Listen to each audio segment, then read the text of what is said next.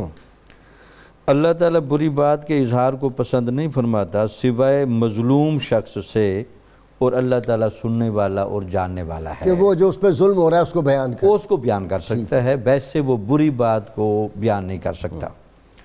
غازی سے بنیادی طور پر اللہ تعالیٰ نے انسان کو جو اشرف المخلوقات بنایا ہے، اور جن لوگوں نے باقاعدہ ایمان کو قبول کر کے دائرہ ایمان میں اپنے آپ کو لے آئے ہیں، ان پر تو اللہ تعالیٰ کی رحمت و نوازشات زیادہ ہیں۔ ٹھیک، اسی رحمت و نوازشات کے مظاہر میں سے یہ ہے کہ مومن بندے کے راز خواہ اس کے بتانے سے تمہیں معلوم ہو جائیں، خواہ لوگوں کی اطلاع سے معلوم ہو جائیں، خواہ روحانی طور پر معلوم ہو جائیں، اگر وہ متعدی نوعیت کے نہیں، مکر و سازش پر مبنی نہیں، تو ان کے اظہار کی اجازت نہیں۔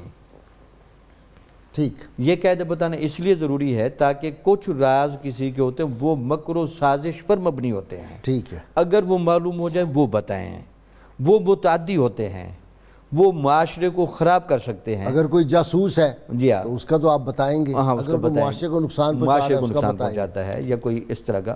اسی طرح حضور نبی اکرم صلی اللہ علیہ وسلم نے فرمایا کہ 3 مجلسیں کے علاوہ باقی مجلسوں میں گفتگو ہونے والی امانت ہے۔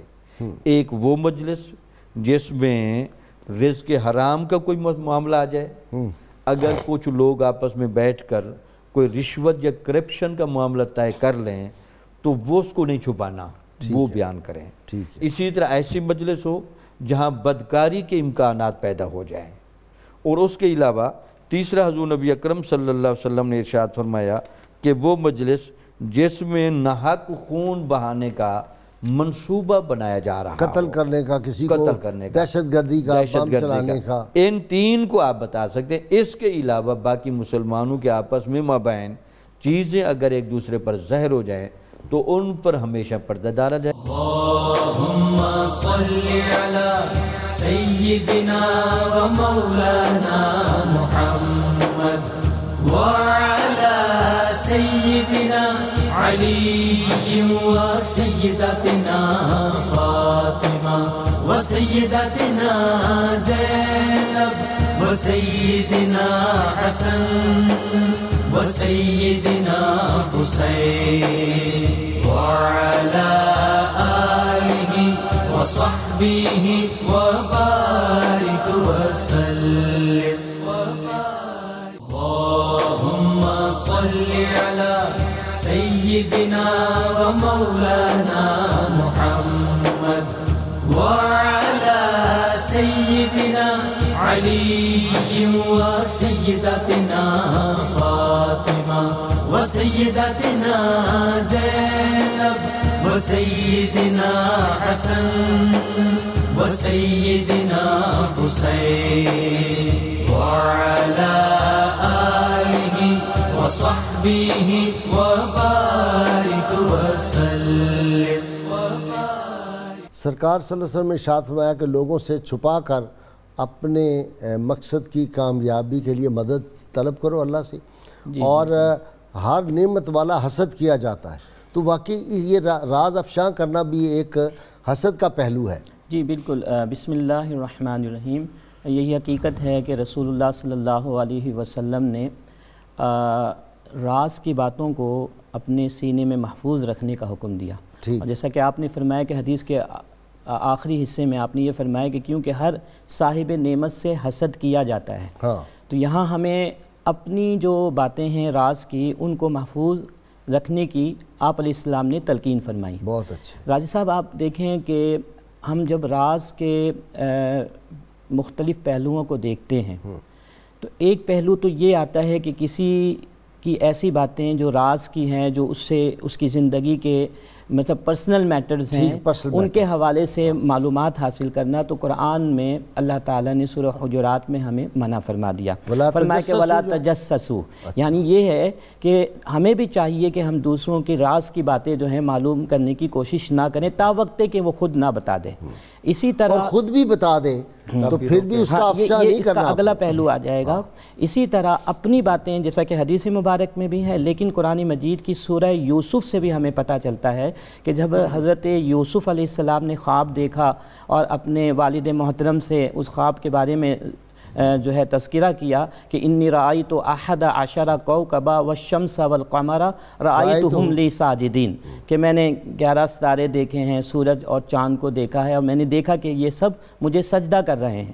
تو آپ کے والد محترم چونکہ اللہ کے نبی تھے تو وہ اس بات کو جان گئے کہ یہ صاحب عظمت ہے، تو اب یہ ایک راز کی باتیں ہیں، اور ان کے جو بھائی تھے اس وقت تک کہ ان کے معاملات بہتر نہیں تھے، تو آپ نے کیا آگے ارشاد فرمایا کہ لا تقصص رؤیاک علی اخوتک فیکیدوا لک کیدا، کہ تم اپنے بھائی کو اپنے اس خواب کے بارے میں مت بتانا اپنے بھائیوں کو، ہاں فیکیدوا لک کیدا، کیونکہ وہ ہو سکتا ہے کہ مکر و فریب کے ذریعے سے تمہیں نقصان پہنچانے کی کوشش کریں، اور پھر آگے یہ بھی ارشاد فرمایا کہ بے شک شیطان جو ہے یہ انسانوں کا کھلا دشمن ہے، یعنی للانسان عدو مبین، کہ بے شک شیطان جو ہے وہ انسانوں کا کھلا دشمن ہے۔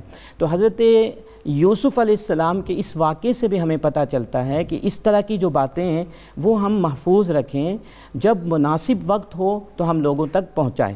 اب تیسرا پہلو جس کی طرف آپ اشارہ فرما رہے تھے کہ جب کسی کی راز کی بات ہمیں معلوم ہو جائے تو اب نبی کریم علیہ الصلاۃ والتسلیم کی حدیث مبارک کے مطابق جو ہے اب وہ بات ہمارے پاس امانت ہے، لہٰذا ہم یا تو اس کی اجازت سے یا پھر جیسا کہ جامی صاحب نے بھی فرمایا کہ اگر وہ ایسی بات ہے کہ جس میں دوسروں کا نقصان ہو سکتا ہے، اگر یہ نہیں ہے تو پھر اس بات کو ہم بطور امانت اپنے سینے میں محفوظ رکھیں گے اور جو ہے اس کو لوگوں کو آگاہ نہیں کریں گے۔ اس حوالے سے حضرت علی رضی اللہ تعالی عنہ کی ایک ان کی جو نصیحت جو ہے، ان کا قول مبارک جو ہے مجھے یاد آیا کہ آپ نے فرمایا کہ صدر العاقل صندوق السر، کہ جو عاقل کا جو سینہ ہوتا ہے یہ راز و نیاز کی باتوں کا صندوق ہوتا ہے۔ یعنی جو عاقل شخص ہے وہ کبھی بھی وہ دوسروں کی باتوں کو لیتا ہے، سنتا ہے، لیکن اس کو دوسروں پر افشا نہیں کرتا، ظاہر نہیں کرتا، عیا نہیں کرتا، بلکہ اپنے پاس بطور امانت رکھتا ہے۔ اچھا ہاشمی صاحب، ایک حدیث پاک قربان جائیں، ایک حدیث پاک جو ہے اس کے اندر سمندر پنہاں ہے حکمتوں کے اور معانی کے۔ آپ نے کہا کہ جب تم کسی مفہوم عرض کر رہا ہوں کہ جب کسی کو تو دوست بناتا ہے اپنے دوست سے راز زیادہ شیئر نہ کر، ممکن ہے یہ دوست کل کو تمہارا دشمن ہو جائے، اور یہ ہم نے عملی زندگی میں دیکھا ہے۔ اللہ اکبر۔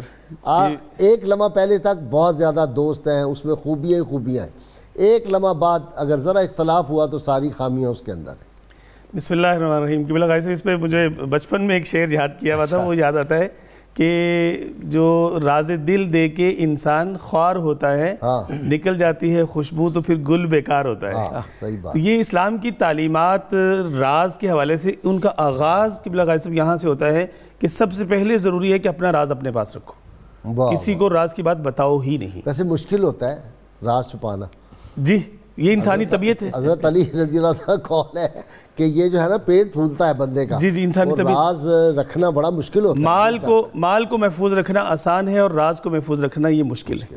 سیدنا علی المرتضیٰ شیر خدا رضی اللہ عنہ کے حوالے سے آپ نے بات فرمائی، تو آپ کا ایک قول مجھے یاد آ رہا ہے کہ آپ فرماتے ہیں کہ یہ تمہارے جو الفاظ ہیں، تمہارے جو راز ہیں، سر کا اسیر کا، یہ تمہارے جو راز ہیں یہ تمہارے غلام ہیں، تمہارے قیدی ہیں۔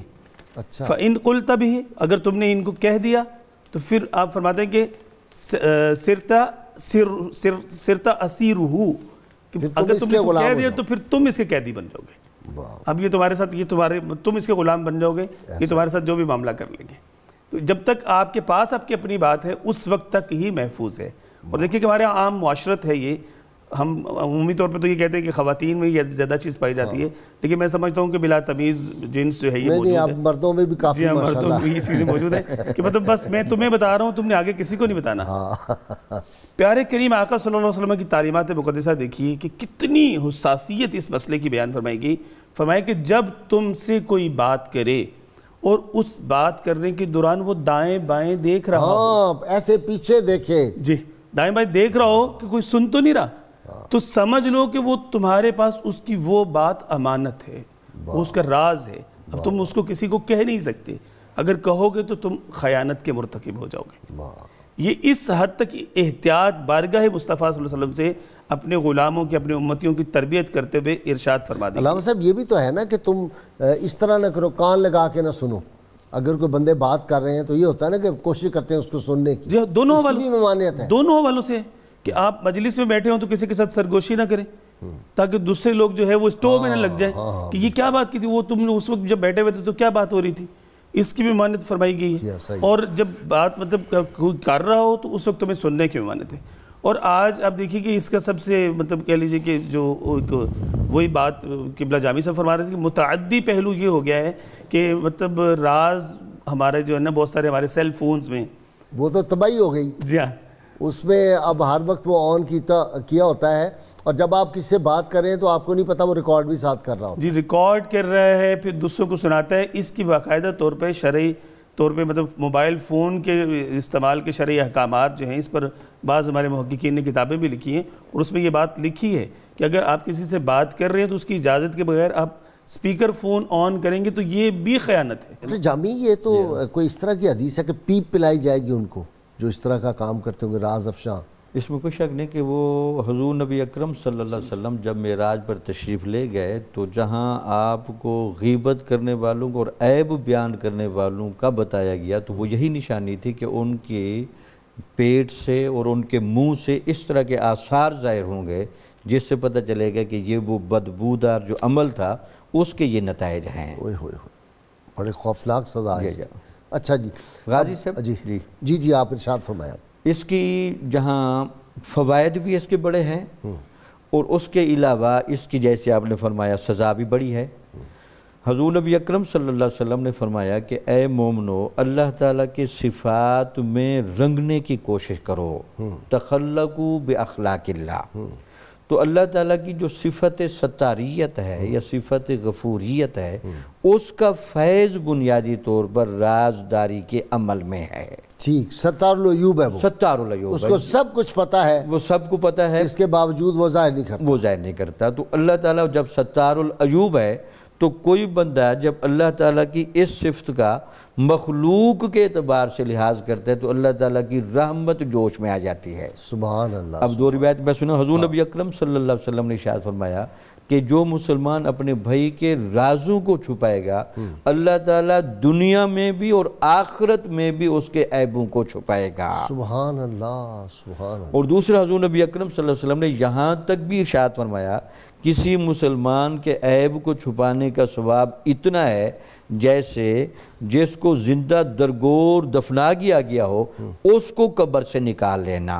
اللہ، اس سے آپ اندازہ لگا سکتے ہیں۔ اور احیاء العلوم میں امام غزالی رحمۃ اللہ علیہ نے تو بڑی اس کی تفصیلات دی ہیں۔ اچھا، اور رازداری کو مسلمانوں کے درمیان بہم اعتماد بلکہ قبولیت دین کا بہت بڑا ذریعہ قرار دیا ہے۔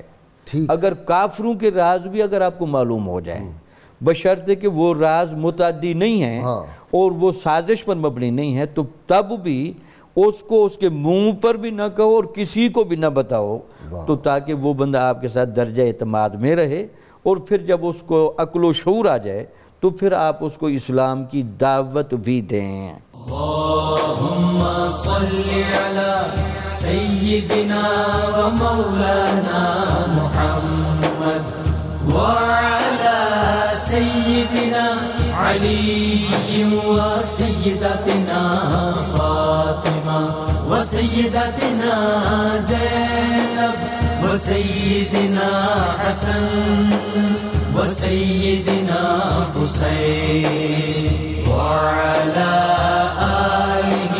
وصحبه وبارك وسلم۔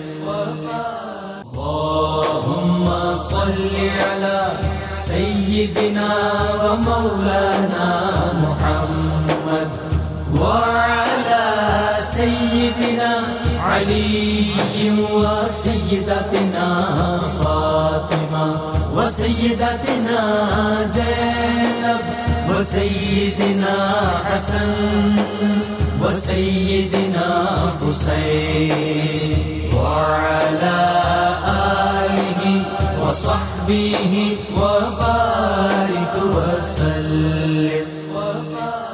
آشفی صاحب ایک خاتون کس سے شادی کرنا چاہ رہی تھی، تو آپ صلی اللہ علیہ وسلم نے بتایا کہ وہ تو بڑا کنجوس ہے، تو اس کے بارے میں بتا دیا کہ تم اس سے شادی کرنا چاہ رہی ہو۔ تو یہ تو اس طرح کا معاملہ جو ہے بیاہ شادی پہ بھی بتا دینا چاہیے۔ اگر کوئی بڑا ظالم ہے، کنجوس ہے، بد کردار ہے، تو وہ بھی رشتہ ہو رہا ہے تو بتا دینا چاہیے تاکہ نقصان نہ ہو۔ جی ہاں، قبلہ غازی صاحب، اس کے بہت سے راز کے حوالے سے بہت سے پہلو جو ہے وہ بن رہے ہیں، اور ہم کوشش کر رہے ہیں کہ اس کی ہر جہت پر جو ہے وہ گفتگو کر لی جائے۔ میں ایک جہت جو ہے وہ میں سمجھ رہا ہوں کہ مس ہو رہی ہے، اس پہ بھی بات کرنا چاہوں گا۔ حضور علیہ السلام کی حدیث پاک بھی ہے کہ فرمایا کہ کل بروز قیامت اللہ تبارک تعالیٰ کے ہاں مراتب کے اعتبار سے بدترین شخص وہ ہوگا جو اپنی بیڈ روم کی، اپنی بیوی کے ساتھ خلوت کی باتیں جو ہے وہ آ کے لوگوں سے بیان کرتا ہے۔ یہ بھی آج ہمارے ہاں بہت بڑا ایک کہہ لیجیے کہ عالمیہ بنا ہوا ہے کہ خواتین اپنے میکے میں جاتی ہیں، سسرال کی باتیں جا کے وہاں شیئر کرتی ہیں، اور پھر وہ ایک طوفان بدتمیزی کھڑا ہوتا ہے، گھرانے ٹوٹ جاتے ہیں، خاندانی نظام تباہی بربادی کا شکار ہوتا ہے۔ اس پر جو ہے مطلب وہی ساری وعیدات لگیں گی کہ جو کسی کی کہہ لے کہ ستر کھولتا ہے، ستر پوشی کرتا ہے، اللہ تعالیٰ اس کی ستر پوشی کرے گا کل بروز قیامت، اور اس کو جنت میں داخل فرمائے گا۔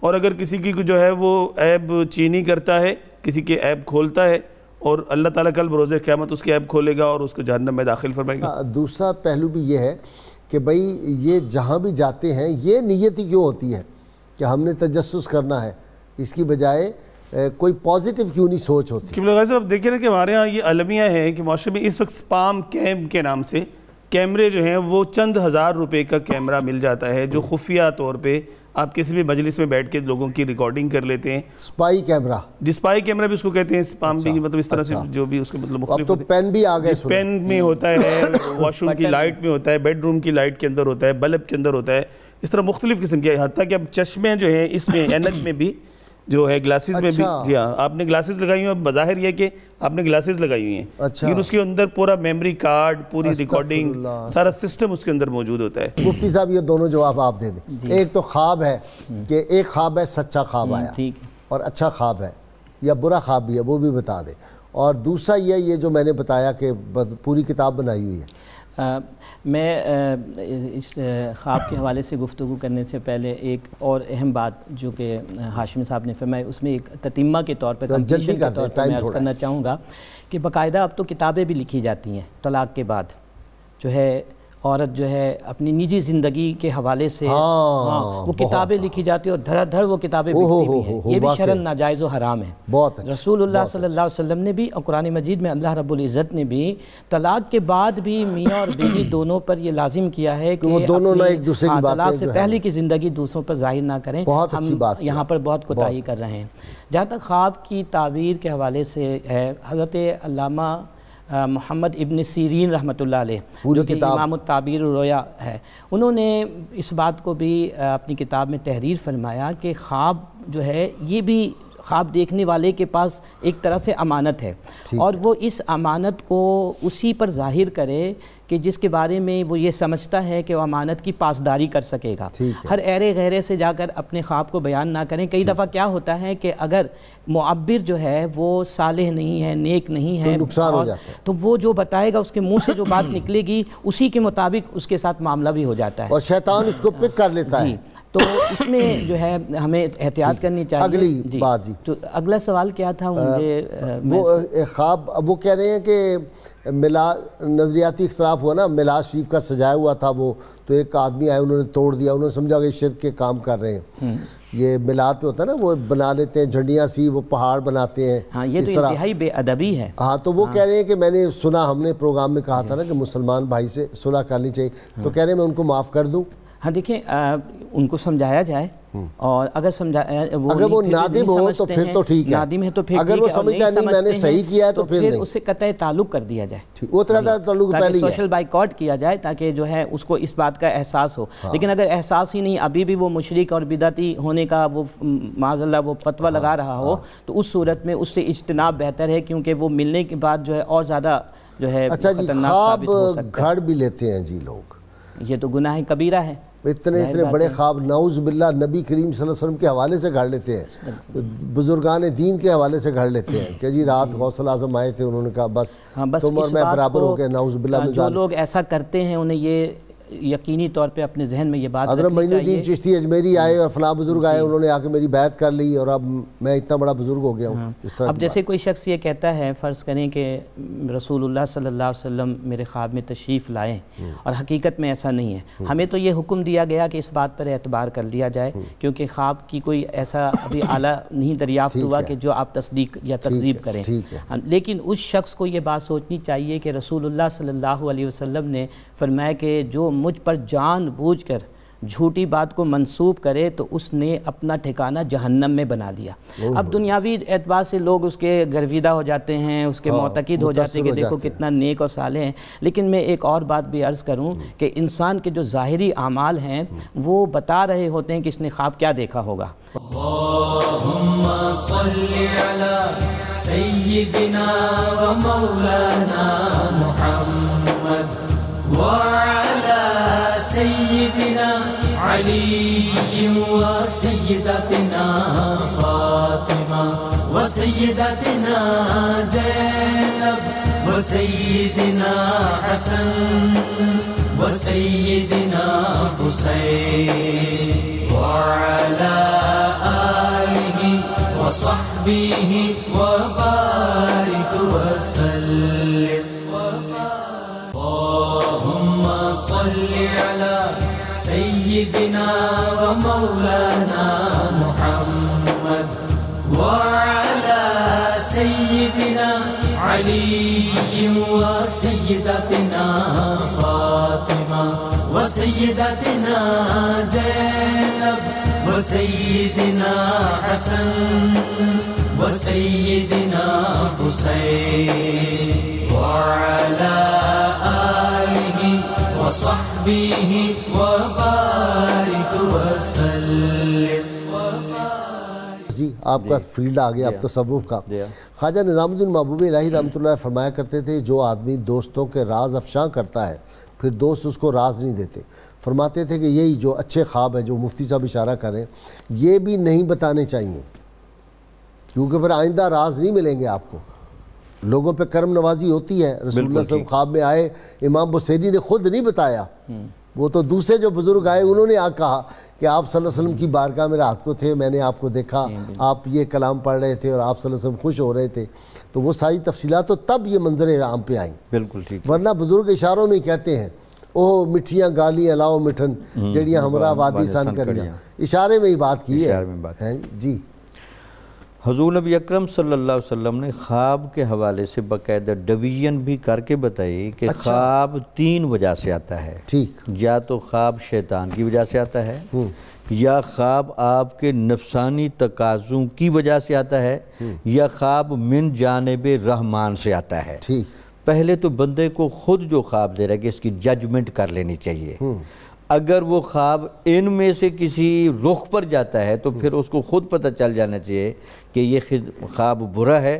تو برے خواب کو تو حضور نبی اکرم صلی اللہ علیہ وسلم نے بیان کرنے سے بھی منع فرمایا, اور اگر خواب کے بعد بندہ وہ جاگ جائے تو اپنی بائیں طرف ولا حول ولا قوت پڑھ کر وہ تھوکے بھی صحیح. جہاں تک تعلق ہے اچھے خواب کا, تو اچھے خواب غیر اہل بندے پر ظاہر نہیں کرنے چاہیے. اچھا. کیونکہ غیر اہل بندہ اس کی صلاحیت نہیں رکھتا, جو محرم نہ ہو, محرم راز نہ ہو.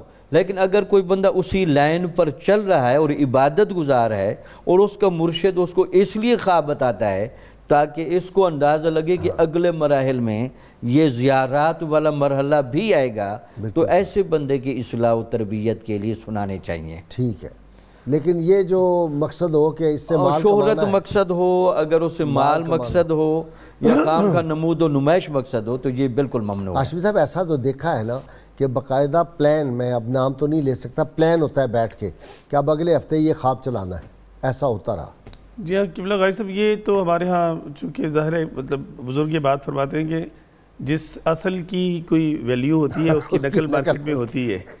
تو اس طرح کے نقال جو ہیں اور جو لیکن اصل ہی بن جائیں, نقل کیوں کرانی ہے, اصل میں بڑی برکت ہے. کہ وہ آسمانی اٹھ دی ہیں تو پھڑنا ہے, تو جڑا کر بیٹھے انہوں پھڑیا نہیں. مطلب جو نفس ہے, جو ظالم مطلب کہہ لیجیے, اس کو جب تک زیر نہیں کریں گے, اس کی خواہشات کو جو ہے وہ دبائیں گے نہیں. بڑا خراب کرتا ہے. جی ہاں, تو یہ تو پھر اسی طرح لیے پھرتا رہتا ہے. 2-3 یونیورسٹیوں سے لوگوں نے کہا کہ ہم آپ کے بارے میں ایم فل کرانا چاہتے ہیں, آپ کے بھی علم میں ہوگا.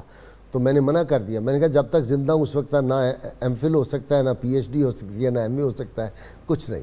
کیونکہ اس میں تو پھر اپنی تعریف مقصود ہے نا. مجھ سے پوچھیں گے آگے کہ آپ بھی کچھ بتائیں, تو میں نے کہا یہ نہیں ہو سکتا. کتابیں موجود ہیں, ویسے آپ پڑھ لیں. میں نے اپنے حق میں کبھی مضمون بھی نہیں کسی کو لکھنے دیا, معذرت. یہ جو ہے, ہاں اس میں ایک یہ بھی بات بتا دیں, یہ جو ہمارے ہاں نقابت ہوتی ہے اس میں جو لکھ کے دیتے ہیں کہ آپ مفتی صاحب بتائیں اس کے کہ یہ 50 القابات آپ نے میرے دینے ہیں, قطب الاقطاب, غوث زماں وغیرہ وغیرہ وغیرہ, یہ تو اس کی کیا حیثیت ہے؟ اس کی شرعی حیثیت یہ ہے کہ یہ جائز نہیں ہے. خود ستائشی جو ہے اسلام کو پسند نہیں ہے. قرآن مجید میں غالباً سورہ آل عمران میں اللہ تعالیٰ نے ارشاد فرمایا کہ بہت سارے لوگ ایسے بھی ہیں کہ وہ ان معاملات میں اپنی تعریف چاہتے ہیں جو ان کے اندر ہوتے ہی نہیں ہیں. اللہ نے ان کی مذمت ارشاد فرمائی ہے. اچھا. دیکھیں یہ اللہ نے اپنے ذمہ کرم پر لیا ہوا ہے کہ جو نیک لوگ ہوتے ہیں, صالح ہوتے ہیں, باعمل ہوتے ہیں, اللہ تعالیٰ ان کی تشہیر اپنے ذمہ کرم پر لیا ہوا ہے. ان کی تشہیر خود بخود ہو جاتا ہے. ہاں جی, زندگی میں بھی اور انتقال کے بعد بھی. ہمارے جتنے بزرگان دین ہیں, حضور غوث پاک رحمۃ اللہ علیہ لے لیں, خواجہ معین الدین چشتی, انہوں نے کون سی اپنی تشہیر کی, لیکن دنیا کے کونے کونے میں لوگ ان کو جانتے ہیں, ہر شخص ان سے عقیدت رکھتا ہے. تو یہ بات اپنے ذہن میں ہونی چاہیے کہ ہمیں اپنی تعریف خود نہیں کرنی, اپنی بنائی ہوئی تعریف جو ہے وہ مٹ جائے گی. بالکل نہیں, وہ مٹ جائیں گے. وہ لوگ نہیں یاد رکھتے ہیں, وہ وقتی طور پر ہوتا ہے. وہ جو آپ نقابت کی بات کر رہے ہیں وہ تو ایک طرح سے وہ قوالوں کی طرح انہوں نے فٹ کیے ہوئے ہوتے ہیں, اور یہ تو وقتی طور پر جو ہے وہی ہر ایک پہ چلتے ہیں، ہر ایک پہ وہ چلا دیتے ہیں. اب یہ بھی نہیں دیکھتے ہیں کہ جن کے بارے میں ہم کہہ رہے ہیں وہ نہیں تو ان کا فرض نہیں بنتا. وہ جو بے شرمی کی طرح سن رہے ہوتے ہیں وہ اس کو روکیں کہ میں کتب نہیں ہوں وقت کا، میں کتب الاقطاب نہیں ہوں.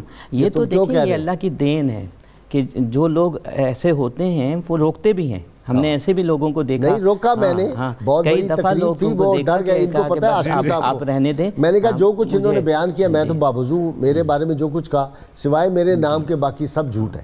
تو یہ جو نقابت ہے یہ بھی ایک آزمائش بن چکی ہے آج کل، بلکہ جو نقیب حضرات ہیں ان کو بھی اس پر جو ہے نا غور کرنے کی ضرورت ہے کہ بلا وجہ دوسروں کی تعریف کر کے یعنی جو ہے اپنے آپ کو وہ گناہگار بنا رہے ہیں. عزتیں پامال ہو رہی ہیں، ایک دوسرے سے نفرتیں پیدا ہو رہی ہیں یہ جو ان معاملات کی وجہ سے.